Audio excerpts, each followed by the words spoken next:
नमस्कार साथियों, आप सभी का हमारे YouTube चैनल पर स्वागत है। साथियों, आज की क्लास में हम पढ़ने वाले हैं रीट पात्रता 2025 का जो सिलेबस आया था, जिसमें आपका एक कॉमन टॉपिक जुड़ा था। उस टॉपिक का नाम है राजस्थानी भाषा व बोलियाँ, जो कि आपके राजस्थानी भाषा व बोलियाँ एक टॉपिक नया आपका जुड़ा गया है इस बार। तो सभी विद्यार्थियों को ये वाला टॉपिक आप सभी के सामने मैं कवर करवाने वाला हूँ। क्लास आप सभी साथियों के लिए काफ़ी ज़्यादा इंपॉर्टेंट रहने वाली है, तो क्लास को एंड तक देखना। चैनल पे पहली बार विजिट करें तो चैनल को सब्सक्राइब कर लीजिएगा साथियों। बिल्कुल क्लास काफ़ी इंपॉर्टेंट है आप सभी के लिए। चलिए शुरू करते हैं आज की ये क्लास।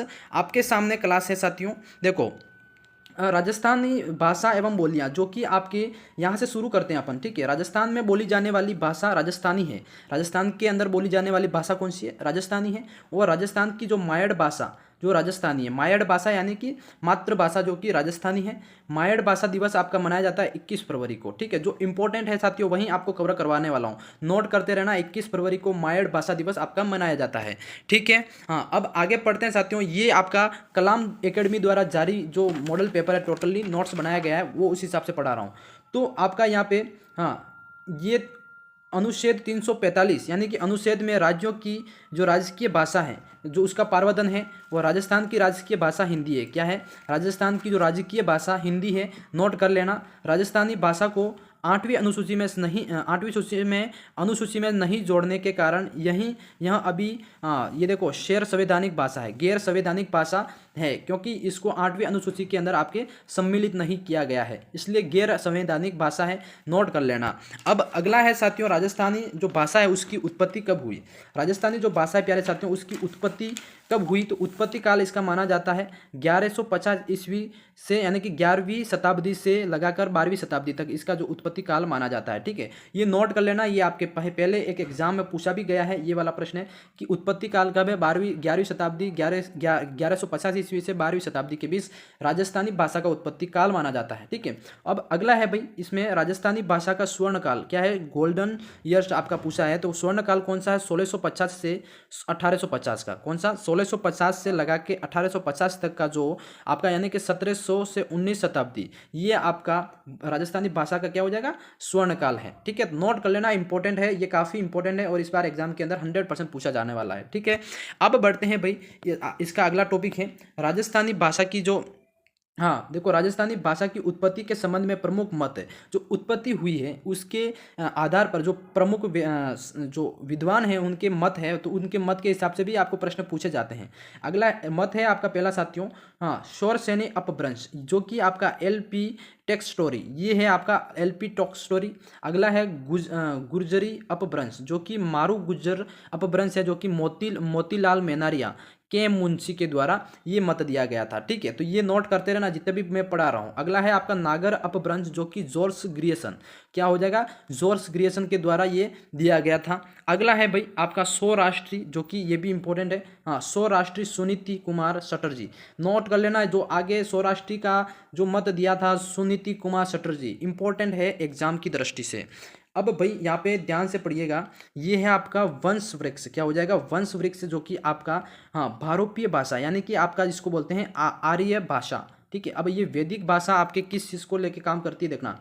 यहाँ वैदिक भाषा है जो कि आपके एक तो पाली के अंदर है, एक संस्कृत के अंदर है। ठीक है, पाली संस्कृत, अब इसको दो भागों के बांटा गया था, एक और आपका दो। ठीक है, अब इसको किस तरह से डिवाइड किया, इन्होंने वर्गीकृत किया है, वो अपन देखते हैं यहाँ पे। ठीक है, सबसे पहले यहाँ पे जो पाली है और यहाँ पे संस्कृत है, तो पाली की जो लैंग्वेज है उसको सौर सैनी, ठीक है, मागधी और आपकी महाराष्ट्र प्राकृत, ठीक है, ये 3 भागों में डिवाइड की थी। उसमें से आपकी जो सौर सैनी जो भाषा है उसको फिर 2 भागों में डिवाइड किया है, गुज्जर अपभ्रंश यानी कि सौर सैनी अपभ्रंश, यानी गुज्जर अपभ्रंश है वो आपकी हो जाएगी राजस्थानी भाषा। समझ गए सभी? इसको नोट कर लेना, काफ़ी इंपॉर्टेंट है। अब अगले ही साथियों इसमें समझते हैं अपन कि लिपि है, ये मुंडिया लिपि कौन सी हो जाएगी? मुंडिया लिपि।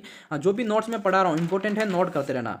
मुंडिया लिपि यानी कि बनियावटी लिपि, जो कि महाजनी लिपि, मुंडिया लिपि महाजनी लिपि है। ठीक है, अब इसका मुंडिया लिपि का आविष्कार साथियों टोडरमल ने किया था। किसने किया था?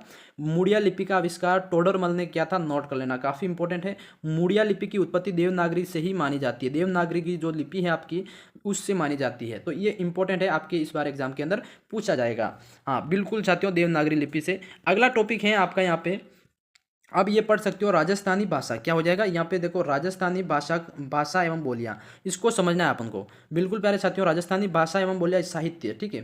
पहला है आपका डिंगल शैली, दूसरा है पिंगल शैली, ठीक है। डिंगल शैली कौन सी हो जाएगी आपके मारवाड़ी, और पिंगल शैली आपकी हो जाएगी पूर्वी। इसको डिफरेंट समझना, ठीक है। ये आपकी काफ़ी इंपॉर्टेंट है, यहाँ से ही प्रश्न बन जाते हैं कई बार। राजस्थानी की जो भाषा बोली, एक तो डिंगल शैली के अंदर मारवाड़ी है और पिंगल शैली जो कि पूर्वी है, ठीक है। यहाँ तक समझ गए। अब इसको आगे समझेंगे, काफ़ी इंपॉर्टेंट है। देखो ये है राजस्थानी भाषा का साहित्य, जो कि दो शैलियों में लिखा गया था। कौन कौन सी शैली, एक आपकी मैंने अभी पढ़ाई ऊपर, वो है आपकी साथियों डिंगल शैली। कौन सी हो जाएगी, डिंगल शैली, जो कि आपके राजस्थान की साहित्य की दो शैलियाँ। एक डिंगल शैली जो कि चारण कवियों की मुख्य शैली थी। कौन से कवि थे, चारण, ठीक है, उनकी मुख्य शैली थी।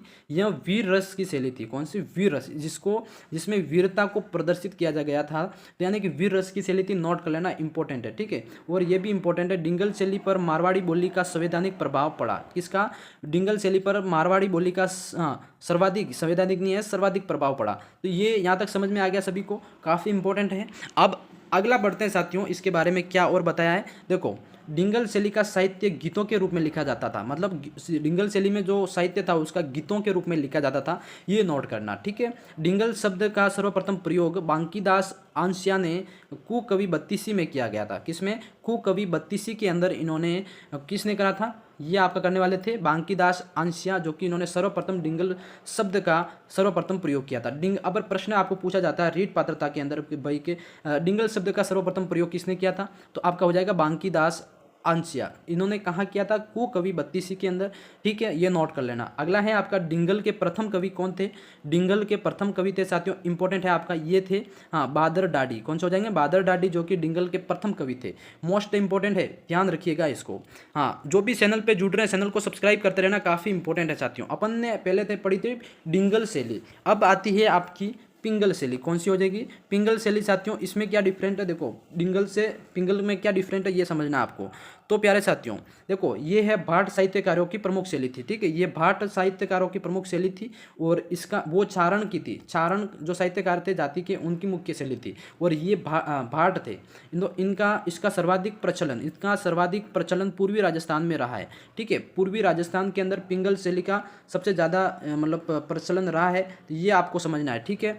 अगला है पिंगल साहित्य को संदों में लिखा जाता था। किसमें, संदों में, ठीक है, और उसको गीतों में लिखा जाता था, ठीक है। ये समझना इसमें फर्क। इस शैली पर ब्रज भाषा का सर्वाधिक प्रभाव पड़ा। किसका, ब्रज भाषा का सर्वाधिक प्रभाव पड़ा। तो ये इसको समझ गए सभी, काफ़ी इंपॉर्टेंट है। पिंगल शैली यानी कि भाट साहित्यकारों की मुख्य शैली, और इसका सर्वाधिक प्रचलन पूर्वी राजस्थान में रहा, संदों में लिखा जाता था, और इसका ब्रज भाषा का सर्वाधिक इसमें प्रभाव पड़ा। ये नोट कर लेना, ठीक है। अगला है प्यारे साथियों, ये है अब आपके सीताराम दास। क्या है भाई, देखो सीताराम लालस, क्या है ये नाम आपका, सीताराम लालस। इनके बारे में पढ़ते हैं। देखो इन्होंने राजस्थानी भाषा का वृहद शब्दकोश तैयार किया था। क्या क्या करा था, सीताराम लालस ने राजस्थानी भाषा का वृहद शब्दकोश तैयार किया गया था, इंपॉर्टेंट है, ठीक है। 1977 में इन्हें पद्मश्री से सम्मानित किया गया था। किससे, पद्मश्री से, ठीक है, काफ़ी इंपॉर्टेंट है। अगला है भाई, इन्हें इनसाइक्लोपीडिया, क्या है, इनसाइक्लोपीडिया ऑफ ब्रिटेनिका की सूची में राजस्थानी भाषा की जुबान कहा गया है। काफ़ी इंपॉर्टेंट है भाई, ठीक है। ये इंपॉर्टेंट लगा रहा हूँ यहाँ पे, नोट कर लेना। ये है, इन्होंने इनको इनसाइक्लोपीडिया ऑफ ब्रिटेनिका सूची में राजस्थानी भाषा का एक जुबान कहा गया। किसको भाई, सीताराम लालस को, ठीक है। तो ये इनके बारे में काफ़ी इंपॉर्टेंट टॉपिक है, यहाँ पे नोट कर लेना। अगला है भाई, इसमें इन्हें राजस्थानी भाषा की मशाल यानी कि उजाला, यानी कि मसाल में उजाला आता है, एक मसाल पूरे घर में रोशनी कर देती है। वैसे राजस्थानी भाषा को रोशन करने वाली मसाल या फिर राजस्थानी व्याकरण का जनक माना जाता है। हाँ, ये आपका इंपॉर्टेंट है साथियों, राजस्थानी भाषा का व्याकरण का जनक किसको माना जाता है, तो ये आपको यहाँ पे बता दिया, सीताराम लालस को, ठीक है। ये इंपॉर्टेंट नाम है, हल्के में मत लेना, इनसे प्रश्न भी बन सकता है आपका, ठीक है। हाँ, अगला है भाई, अगला आपका पूछा गया है कि जॉर्ज अब्राहम ग्रियर्सन। ये क्या है भाई, इनके बारे में, जॉर्ज अब्राहम ग्रियर्सन, जो कि इनके बारे में पढ़ते हैं। अब सर्वप्रथम राजस्थानी शब्द का प्रयोग ग्रियर्सन ने किया था। किसने करा था, राजस्थानी शब्द का जो प्रयोग है सर्वप्रथम ग्रियर्सन के द्वारा किया गया था, ठीक है। ये नोट कर लेना, ये भी विद्वान है। राजस्थानी भाषा का पहली बार वर्गीकरण 1907 से 8 के अंदर जॉर्ज ग्रियर्सन ने करा था। नोट कर लेना, 1907 से 8 के बीच में वर्गीकरण यानी कि विभेदीकरण विभेदीकरण करा था हिंदी भाषा यानी कि राजस्थानी भाषा का विभेदीकरण, ठीक है, किसने करा था? जॉर्ज ग्रियर्सन, नोट कर लेना। अगला है भाई आपका प्रमुख रचना, क्या है? प्रमुख रचना है आपकी लिंग्विस्टिक सर्वे ऑफ इंडिया, क्या हो जाएगा? Linguistic survey of India. इसमें कुल आपके 21 खंड थे, इसमें कुल 21 खंड थे। इनकी जो प्रमुख रचना है उसका नाम पता लग गया, लिंग्विस्टिक सर्वे ऑफ इंडिया। इसमें कुल 21 खंड थे। इस पुस्तक में भारत की लगभग 179 भाषाओं का तथा 544 बोलियों का वर्णन किया गया था, ठीक है। कितनी भाषा थी? 179 और 544 बोलियों का वर्णन मिलता है। और इस पुस्तक 90 खंड में राजस्थानी भाषा का वर्गीकरण किया गया था। पुस्तक के कौन से खंड में? 90 खंड के अंदर राजस्थानी भाषा का वर्गीकरण किया गया था ग्रियर्सन यानी कि जॉर्ज ग्रियर्सन के द्वारा, ठीक है। तो इंपॉर्टेंट है भाई, ये भी नोट कर लेना, काफी इंपॉर्टेंट है। राजस्थानी भाषा एवं बोलियां का नया टॉपिक से इसमें से बहुत सारे प्रश्न बन जाएंगे आपके, यहीं से बनेंगे, देखना। हाँ, अब अगला टॉपिक है भाई, बिल्कुल अगला है आपका लुइजी पियो टेसिटोरी यानी कि एलपी टोसिटोरी कहते हैं। एलपी यानी कि लुइजी पियो टेसिटोरी, ठीक है। इनकी जन्मस्थली है उदिने यानी कि इटली, ठीक है। बीकानेर महाराजा गंगा सिंह के दरबार में ये रहे हुए हैं लुइजी पियो, ठीक है। अगला है, इन्होंने राजस्थानी भाषा को 2 भागों में विभाजित करा था, एक तो पूर्वी राजस्थानी और पश्चिमी राजस्थानी। पूर्वी राजस्थानी और पश्चिमी राजस्थानी ये इन्होंने 2 भागों में विभाजित करा था। इनके बारे में और आगे पढ़ते हैं, देखो।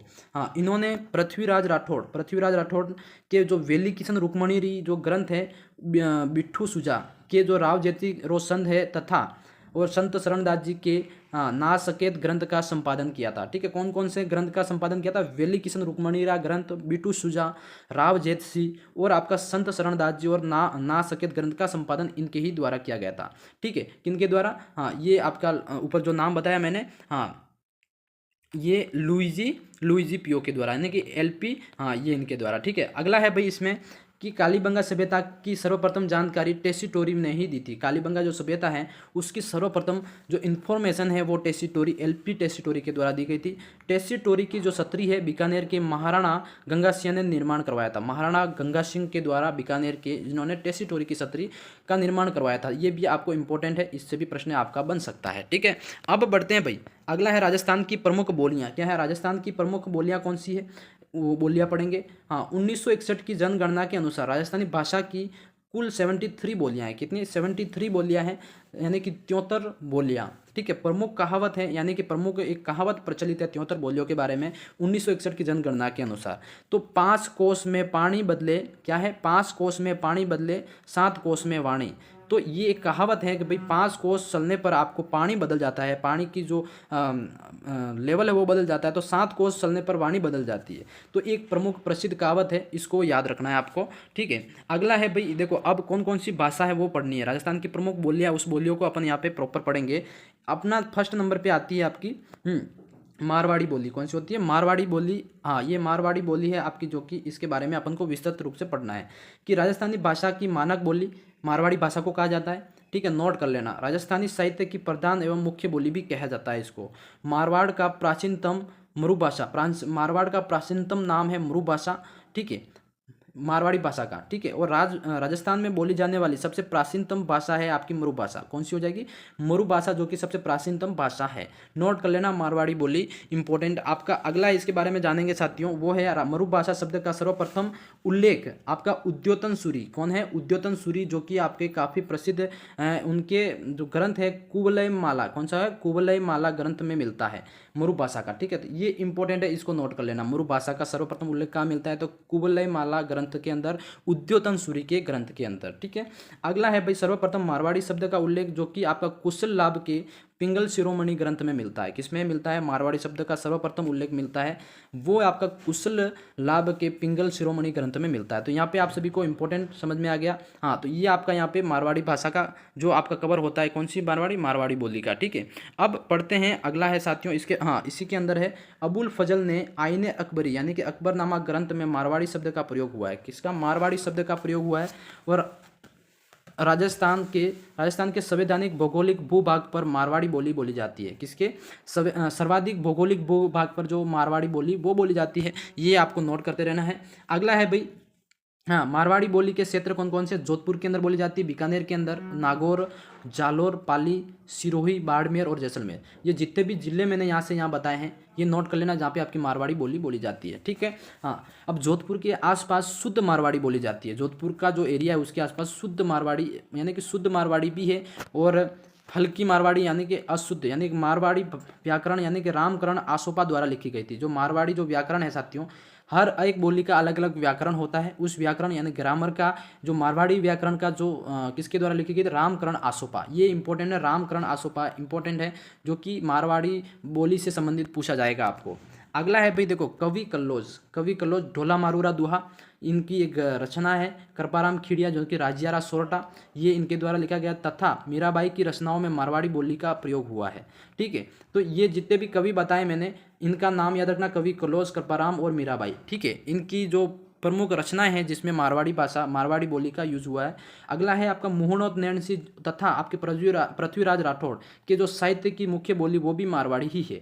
कौन सी? मुहूर्त नैन सिंह पृथ्वीराज राठौड़ के जो साहित्य के अंदर जो भाषा मिलती है, बोली मिलती है, वो मारवाड़ी है। और मारवाड़ी बोली में जो स है, स के लिए आपका ह का उच्चारण होता है, यानी कि स बोलते हैं ना अपन, उसको ह के रूप में उच्चारित किया जाता है। इसका और विशेषकर ध्यान रखना, आपको परीक्षा में कंफ्यूज करने के लिए पूछ दिया जाएगा प्रश्न, ठीक है।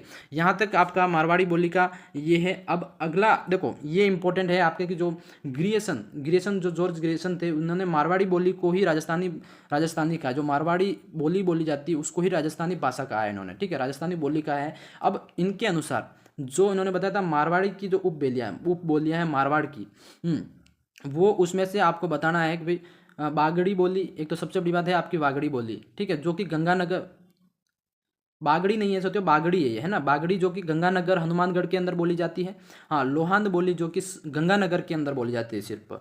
अगला है थली बोली जो कि सुरू और बीकानेर के अंदर बोली जाती है, ठीक है। अगला है भाई इसमें गोड़वाड़ी बोली जो कि जालोर और पाली के अंदर बोली जाती है। ये जितनी बोलियां मैं बता रहा हूँ नोट करते रहिएगा, ठीक है। नरपति नाला के बिसलदेव रासो ग्रंथ में गोड़वाड़ी बोली का प्रयोग हुआ है। किसके अंदर? हाँ, गोड़वाड़ी बोली जो कि आपकी इंपोर्टेंट जालोर पाली के अंदर बोली जाती है, और नरपति नाला के बिसलदेव रासो ग्रंथ में गोड़वाड़ी बोली का प्रयोग हुआ है, ठीक है। इसी तरह 5वें नंबर पे आती है भाई आपकी इंपॉर्टेंट, 5वें नंबर पे है आपकी शेखावटी बोली। कौन सी हो जाएगी? शेखावटी बोली। शिकर शुरू झुंझुनू, ये मारवाड़ी व ढूंढाड़ी के आपस में जोड़ती है। किसको? मारवाड़ी व ढूंढाड़ी को आपस में जोड़ती है।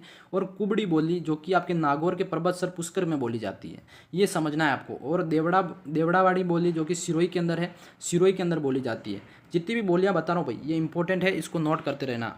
अगली है आपके इसमें कि देवड़ा चौहानों का शासन होने के कारण सिरोही के आसपास का क्षेत्र देवड़ावाटी प्रदेश कहलाता है, यानी कि वहाँ पे देवड़ा चौहानों का राज यानी कि उनका शासन होने के कारण वो देवड़ावाटी प्रदेश कहलाता है। समझ गए? अब अगली है साथियों नाड़िया बोली जो कि पाली जिले के लूणी के अफवाह क्षेत्र के आसपास बोली जाती है। अगली बोली है जो कि आपके 90 नंबर पे है, 90 नंबर पे है घाटी बोली यानी कि ढाटी बोली जो कि बाड़मेर के अंदर बोली जाती है। किसमें? बाड़मेर के अंदर बोली जाती है। अगला है भाई इसमें 10वें नंबर पे ढटकी बोली जो कि जैसलमेर के अंदर बोली जाती है, ठीक है। ढटकी बोली जैसलमेर के अंदर है, और बाड़मेर जैसलमेर के सीमावर्ती क्षेत्र में सिंधी भाषा बोली जाती है। कौन सी? बाड़मेर जैसलमेर के सीमावर्ती क्षेत्र के अंदर आपकी सिंधी बोली का यूज होता है। अगली बढ़ते हैं साथियों, देखो ये मारवाड़ी बोली की यहाँ पे कवर करी थी। अब अगली बोली जो अपन पढ़ेंगे, जुड़े रहिएगा चैनल पे, नए तो चैनल को सब्सक्राइब करते रहिएगा। अगली बोली आपकी है साथियों, पहले अपन ने मारवाड़ी पढ़ी, आपकी है अब मेवाड़ी बोली। कौन सी हो जाएगी? मेवाड़ी बोली जो कि आपके सेकंड नंबर पे है। इसका जो क्षेत्र कौन सा है वो प्रॉपर इसके बारे में अपन पढ़ेंगे। क्षेत्र की बात करें साथियों तो मेवाड़, उदयपुर, चित्तौड़गढ़, भीलवाड़ा, राजसमंद के एरिया के अंदर बोली जाती है। मेवाड़ के अंदर कौन कौन से? उदयपुर, चित्तौड़गढ़, भीलवाड़ा, राजसमंद के अंदर, ठीक है। उदयपुर के जो ग्रामीण क्षेत्र में यानी कि विशुद्ध मेवाड़ी बोली जाती है, यानी कि शुद्ध नहीं विशुद्ध मेवाड़ी बोली जाती है, ठीक है। और इसके अगला जो लाइन है बता रहा हूँ, मेवाड़ी बोली का प्रथम उल्लेख साथियों जगत अंबिका मंदिर जो कि आपका शिलालेख के अंदर मिलती है। जगत अंबिका का जो मंदिर शिलालेख है जिसके अंदर मेवाड़ी बोली का सर्वप्रथम उल्लेख मिलता है।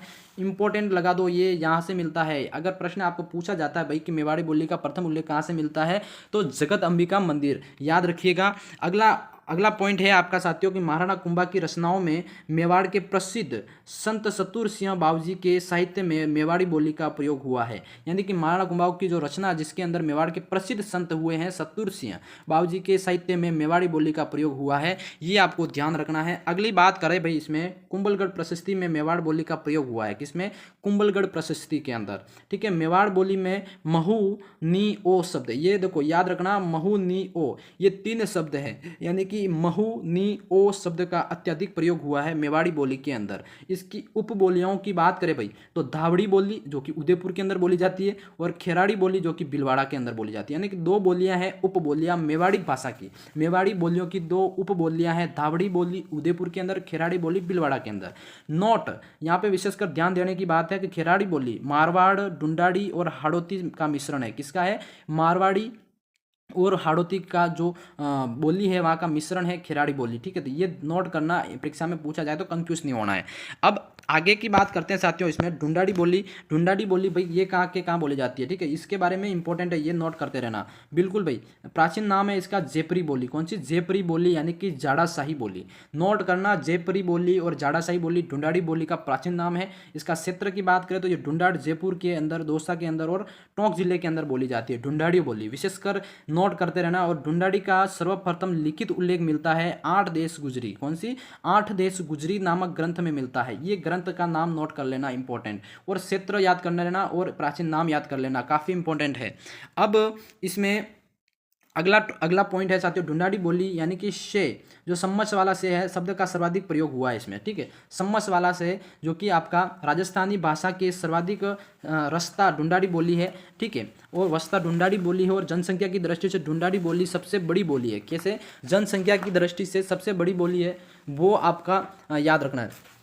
ठीक है, अब है संत दादू दयाल के उपदेश तथा उनका साहित्य में ढूंढाड़ी बोली का सर्वाधिक प्रयोग हुआ है। किसका? संत दादू दयाल का जो उपदेश है और आपका जो उनका साहित्य है उसके अंदर ढूंढाड़ी बोली का सर्वाधिक प्रयोग मिलता है।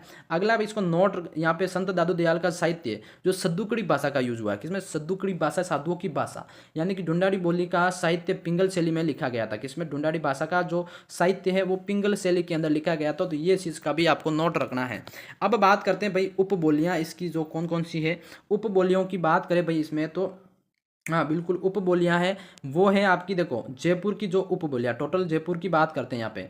जयपुर से इधर सीकर की तरफ नीम का थाना या खंडेला में तोरावाटी उपबोली है। इधर से दौसा वाले क्षेत्र की तरफ बात करें तो राजावाटी उपबोली है। और इधर जयपुर से नीचे दक्षिण की तरफ बात करें तो वो आपके काठेड़ी उपबोली है। और जयपुर से अगर पश्चिम की तरफ बात करें, दक्षिणी पश्चिम में, तो वो है सौराची उपबोली। ठीक है, तो ये आपको यहाँ पे इसका प्रॉपर वर्गीकरण मैंने दिया है, इसको समझना आप। ठीक है, मोस्ट इंपॉर्टेंट है और आपके यहाँ से भी प्रश्न बन सकते हैं रीट पात्रता के अंदर। बिल्कुल भाई, अब अगला अपन यहाँ पे पढ़ेंगे कि नागरचोल उपबोली जो कि टोंक सवाई माधोपुर, यानी कि नागरचोल उपबोली टोंक सवाई माधोपुर या और किशनगढ़ बोली जो कि अजमेर के अंदर बोली जाती है। ठीक है, ये भी आपको याद रखना है और ये भी याद कर लेना। अगला है भाई इसमें हाड़ौती बोली। क्या है? हाड़ौती बोली जो कि आपके ढूंढाड़ी की उपबोली है। किसकी? ढूंढाड़ी भाषा, ढूंढाड़ी बोली की उपबोली है। और हाड़ौती बोली का उच्चारण की दृष्टि से सबसे कठिन बोली मानी जाती है। हाड़ौती जो कि उच्चारण की दृष्टि से सबसे कठिन बोली है, ये आपको साथ साथ में नोट कर देना। इसका क्षेत्र की बात करें तो कोठा, बूंदी, बारा, झालावाड़ के अंदर बोली जाती है। कोठा, बूंदी, बारा, झालावाड़ के अंदर बोली जाती है। और शुद्ध हाड़ौती बोली बूंदी में बोली जाती है। शुद्ध, विशुद्ध अलग होती है और शुद्ध अलग होती है। तो शुद्ध की बात करें तो ये बूंदी में बोली जाती है हाड़ौती। और हाड़ौती बोली का सर्वप्रथम उल्लेख साथियों 1875 में केलांग द्वारा हिंदी व्याकरण ग्रंथ में मिलता है। केलांग द्वारा हिंदी व्याकरण ग्रंथ में मिलता है। किसका? हाड़ौती बोली का सर्वप्रथम उल्लेख। ठीक है, जो कि 1875 में मिलता है। अगला है भाई इसमें, इसके बारे में हाड़ौती बोली के राजस्थान के राज्य कवि सूर्यमल मिश्रण की रचनाओं में हाड़ौती बोली का प्रयोग हुआ है। किसके द्वारा? सूर्यमल मिश्रण, जो कि आपके हाड़ौती बोली का सर्वाधिक उन्होंने यूज किया है। और बूंदी के शासक बुद्ध सिंह की रचनाओं में हाड़ौती बोली का प्रयोग हुआ है। ठीक है, और बुद्ध सिंह की प्रमुख रचना है नेह तरंग। कौन सा हो जाएगा? नेह तरंग है, ये इंपॉर्टेंट है, इसके बारे में कई बार प्रश्न पूछा जाता है आपको। अब अगली भाषा की बात करते हैं साथियों, वो है आपकी वागड़ी बोली। इंपॉर्टेंट बोली है, इसके बारे में भी पढ़ लेना, परीक्षा में प्रश्न इसके भी पूछे जाते हैं। ठीक है, वागड़ी बोली जो कि आपके क्षेत्र है वागड़ यानी कि डूंगरपुर बांसवाड़ा का क्षेत्र है, डूंगरपुर बांसवाड़ा का क्षेत्र जिसमें वागड़ी बोली सर्वाधिक बोली जाती है। भील जनजाति की मुख्य बोली है, किसकी? भील जनजाति की मुख्य बोली है। जॉर्ज ग्रियर्सन ने वागड़ी बोली को बिली बोली बोली है, यानी कि बिली बोली इन्होंने जॉर्ज ग्रियर्सन ने कहा है। ठीक है, तो ये इंपॉर्टेंट है, किसके ने के द्वारा कहा गया था? जॉर्ज ग्रियर्सन के द्वारा वागड़ी बोली को बिली बोली नाम दिया गया था। अब अगली बात करते हैं, इसके अगला टॉपिक है वागड़ की प्रसिद्ध संत गौरीबाई। प्रसिद्ध संत कौन सी थी? गौरीबाई, जो कि वागड़ की मीरा के नाम से प्रसिद्ध हैं। इनके उपदेशों में जो वागड़ी बोली का सर्वाधिक प्रयोग हुआ है, नोट गौरीबाई के उपदेश यानी कि कीर्तनमाला ग्रंथ में है। किसके अंदर है? कीर्तनमाला ग्रंथ के अंदर है। ये इसका भी विशेषकर आपको ध्यान रखना है। अब बात करते हैं भाई इसमें संत माऊजी के संत माऊजी महाराज के उपदेश, यानी वो भी वागड़ी बोली के अंदर है। किसमें? वागड़ी बोली के अंदर है। ठीक है, और संत माऊजी के उपदेश तथा उनके द्वारा दी गई भविष्यवाणियाँ जो कि सोपड़ ग्रंथ में मतलब ग्रंथ के अंदर है। तो माऊजी महाराज जो कि वागड़ी भाषा के एक बहुत बड़े प्रचारक है, जिनके ग्रंथ है वाणियारा सोपड़ा, जिसके अंदर इनकी जो प्रमुख उपदेश है वो दिए गए हैं। ठीक है, उपदेश। अब अगली भाषा है आपकी मेवाती बोली। मेवाती बोली जो है आपके अलवर और भरतपुर के अंदर बोली जाती है। अलवर और भरतपुर के अंदर मेवाती भाषा है, जो कि मेवाती बोली हिंदी भाषा और पश्चिमी राजस्थानी का आपस में जोड़ती है। मेवाती भाषा की बात करें, हिंदी भाषा और पश्चिमी राजस्थानी को आपस में जोड़ती है। अब अगला इसका जो पॉइंट है साथियों, यह बोली हिंदी में सर्वाधिक मिलती जुलती है। कौन सी? मेवाती। ठीक है, अगला इसमें क्या है? संत लालदास जी तथा संत शरणदास जी के उपदेश व उनका साहित्य मेवाती बोली में है। ठीक है, यहाँ तक समझ गए सभी। मेवाती बोली की जो उप बोलियाँ हैं, वो उप बोलियाँ एक तो अहिरवाटी बोलियाँ, कौन सी? एक तो अहिरवाटी, इसका अन्य नाम है राठी बोली, राठ बोली और हिरवाल बोली। ठीक है, अन्य नाम, ये दोनों नाम आपको याद रखने हैं इसमें। और क्षेत्र है अलवर यानी कि बहरोड, नीमका थाना, प्रतापगढ़ और किशनगढ़। इस क्षेत्र के अंदर अहिरवाटी जो उप बोली बोली जाती है। और जयपुर के अंदर कोटपुतली के आसपास, हरियाणा में गुरुग्राम के आसपास, और दिल्ली की बात करें तो दिल्ली के आसपास भी बोली जाती है। अलवर क्षेत्र के अली बख्शी ख्याल में अहिरवाटी बोली का प्रयोग हुआ है। किसमें हुआ था? अहिरवाटी उप बोली का जो प्रयोग हुआ है। ठीक है, अली बख्शी ख्याल के अंदर। अब अगली जो इसका अगला पॉइंट है साथियों, जोधपुर के हमीर रासो ग्रंथ में भी आपके अहिरवाटी बोली का प्रयोग हुआ है। और शंकर राव के भीम विलास महाकाव्य में भी अहिरवाटी बोली का यूज हुआ है। और अहिरवाटी बोली हरियाणा की बांगरू और मेवाती को आपस में जोड़ती है। ठीक है, अहिरवाटी बोली जो कि हरियाणा की बांगरू और मेवाती को आपस में जोड़ती है। तो इसका दोनों कॉम्बिनेशन याद रखना है। अब दूसरा पॉइंट है आपका खड़ी मेवाती उपबोली और ब्याना मेवाती उपबोली और कठोर मेवाती उपबोली, जो कि आपके अलवर और भरतपुर क्षेत्र के अंदर बोली जाती है। ठीक है, ये यहाँ पे इसकी भी उपबोली है, जो कि अहिरवाटी, जो अपन पढ़ रहे हैं मेवाती भाषा की जो उपबोली है वो आपकी अहिरवाटी के अंदर आपके खड़ी मेवाती उपबोली है जो, और दूसरा है ब्याना मेवाती उपबोली और कठोर। यहाँ पे कंफ्यूज नहीं होना है, जो कि ये भी आपके अलवर भरतपुर के अंदर विशेषकर बोली जाती है। ठीक है, हाँ, अगला टॉपिक है आपका ब्रज भाषा जो कि क्षेत्र है उत्तर प्रदेश के मथुरा के अंदर, यूपी के अंदर बोली जाती है। भरतपुर और धौलपुर राजस्थान के अंदर बोली जाती है। और हाँ, ये यहाँ पे कंफ्यूज होने वाली बात है कि भाई राजस्थान के अंदर भरतपुर धौलपुर के अंदर बोली जाती है और उत्तर प्रदेश की यूपी मथुरा के अंदर बोली जाती है। ठीक है, और हिंदी साहित्य की मुख्य भाषा है कौन सी? ब्रज भाषा। ठीक है, हाँ, अगले इसका पॉइंट और पढ़ते हैं। बिहारी यानी कि बिहारी सतसई, सूरदास, साहित्य लहरी और सुरसागर, कवि घनानंद, सुजान सिंह और रसकांत के साहित्य ब्रज भाषा का प्रयोग हुआ है। जितने भी कवियों की यहाँ पे मैंने नाम लिए उसके अंदर आपका ब्रज भाषा का भी यूज हुआ है। अब ब्रज भाषा की जो मुख्य बोलियाँ हैं यानी उप बोलियाँ हैं, वो केंद्रीय ब्रज होगी और सिकरवाड़ी बोली या फिर जादोवाटी बोली जो कि करौली के अंदर भी बोली जाती है, और जगरोटी जो भी करौली के अंदर बोली जाती है। ठीक है, ये ब्रज की उप बोलियाँ हो गई। अब साथियों अगली भाषा है, वो अगली बोली है आपकी मालवी का प्राचीन नाम है आपका आवंती बोली। कौन सी? आवंती बोली। इसका क्षेत्र है मंदसौर, रतलाम, मुरैना और जाबुआ, जो कि आपके एमपी के अंदर, मध्य प्रदेश के अंदर इसका क्षेत्र है मालवी। और झालावाड़ और प्रतापगढ़ जो कि आपके अपने राजस्थान के अंदर भी बोली जाती है। मात्र 2 जिलों के अंदर उसके आसपास के क्षेत्रों में मालवी भाषा बोली जाती है। ठीक है, नोट इसको झालावाड़ को राजस्थान का मालवा भी कहा जाता है, क्योंकि यहाँ पे मालवी भाषा बोली जाती है। ठीक है, तो यहाँ पे कंफ्यूज नहीं होना, जो भी उपनाम आ रहे हैं तो झालावाड़ को राजस्थान का मालवा कहा जाता है। यहाँ से भी आपको प्रश्न पूछा जा सकता है। ठीक है, अब अगला है इसका पॉइंट साथियों, वो पढ़ेंगे। चंद्रसखी व नटनागर के साहित्य में मालवी बोली का प्रयोग हुआ है। किसका? मालवी बोली का जो ग्रंथ है इसका नाम याद रखना है। अगला नोट, चंद्रसखी को मालवा की मीरा कहा जाता है। किसका? चंद्रसखी को मालवा की मीरा। ठीक है, ये मीरा के जितने भी उपनाम जिन महिलाओं को दिए गए हैं वो भी याद रखना, यानी चंद्र सखी को मालवा की मीरा कहा जाता है क्योंकि ये मालवा भाषा से जुड़ी हुई थी। ठीक है, अब अगला है साथियों मालवी जो भाषा है उसकी उपबोलियाँ। एक तो आपकी रागड़ी है, रागड़ी जो कि आपके झालावाड़ में बोली जाती है, और यह बोली मालवी और मारवाड़ी का जो मिश्रण है, किसका, मालवी और मारवाड़ी का मिश्रण है। ठीक है, यह एक कर्कश बोली है, यानी कि बोलते हैं तो उसमें एकदम तीखापन होता है, कर्कश बोली है ना, मतलब डरावन होता है इसमें। और अगला है इसमें, एक तो हो गई आपकी यहाँ पे रागड़ी, ठीक है, रागड़ी हो गई, और दूसरी है आपकी निमाड़ी बोली। दो कंफ्यूज नहीं होना, एक तो निमाड़ी और एक रागड़ी, जो कि दोनों झालावाड़ के अंदर, और इस बोली को दक्षिणी राजस्थानी कहा जाता है, दक्षिण राजस्थानी कहा जाता है किसको, निमाड़ी बोली को। ठीक है, हाँ, अब इसकी जो उपबोलियाँ हैं, मालवी की जो उपबोलियाँ हैं वो है आपकी, हाँ, उमठवाड़ी, रतलामी बोली, मंदसौरी और पाटवी या और सोडवी। ठीक है, ये उपबोलियाँ हैं, ये आपको याद रखनी है मालवी की। ठीक है, ये काफ़ी इंपॉर्टेंट है और परीक्षा के अंदर इसमें से प्रश्न बन जाएगा। अब अगली साथियों, यहाँ पे आपकी अगली नहीं है, यहाँ पे जितनी जो भाषाएं थी, बोलियाँ थी, वो यहाँ पे मैंने आपको कवर करवा दी है ना। तो ये जो राजस्थान की भाषा एवं बोलियाँ जो टॉपिक आपका रीट पात्रता में जुड़ा था, टोटली यानी क्लास थोड़ी लंबी हुई पर मैंने पूरा कवर करवा दिया, इंपॉर्टेंट था वो कवर करवा दिया। इसलिए क्लास कैसी लगी कमेंट्स में ज़रूर बताना। मैं मिलता हूँ कभी नेक्स्ट क्लास में, तब तक के लिए जय हिंद जय भारत दोस्तों। चैनल को सब्सक्राइब करके जरूर जाइएगा।